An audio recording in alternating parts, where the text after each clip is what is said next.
Hello, we're going to talk in this video about simplifying your role as a teacher using GoGuardian just a little tiny bit. So one of the things that you have to do every time you get into GoGuardian is you have to start a session. If you are one of those people that just feels like you have a lot of things on your plate, you don't want another thing to add to it, something else to remember right before your kids walk into your classroom, you can schedule your sessions to start ahead of time so that they just launch, they're off and running, even if you're not logged into GoGuardian.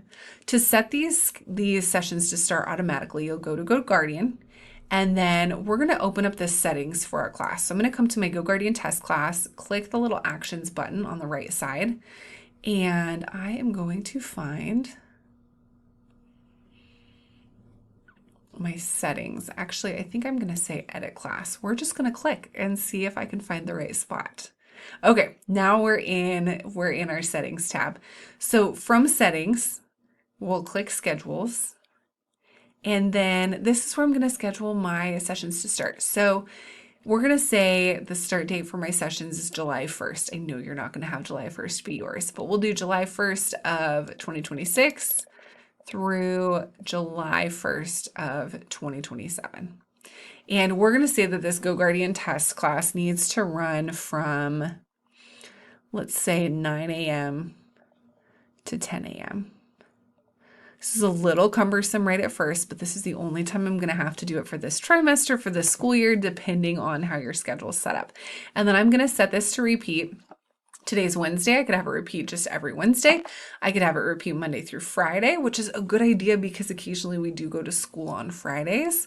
Or you could set a custom set of days. Maybe you just have this on Tuesdays. Maybe you have this on Tuesdays and Thursdays. You can customize there. I'm just going to say Monday through Friday. And then I'm going to go ahead and say save. Now, every single day from 9 o'clock to 10 o'clock in the morning, the session is going to start whether I'm logged into GoGuardian or not. It will run live in the background. So if I need to go in and override somebody else's scene, that's one less thing I have to do. If maybe a student's been off task in my classroom for half of the period, and I just want to know, like, what have they been doing this whole time? How have they not gotten farther on their assignment? They've been on their computer. They've looked like they're busy. You can open up your session. You can come into timeline view. You can see, my student has been on YouTube a lot more than I thought they were. There we go. Now I know what's going on and I can have a conversation with that student about their choices during my class. You can also go down to student reports. You can find your class and your student. And because that's been up and running, even if I haven't been logged in, I can click view the report. I can come into browsing history and I can see exactly where my students been during those live sessions. So again, this is in classrooms under actions and edit class. That takes us automatically to the settings tab. And then it's under schedules. That's where you start scheduling your classes to launch automatically inside of GoGuardian, taking one more thing off of your plate.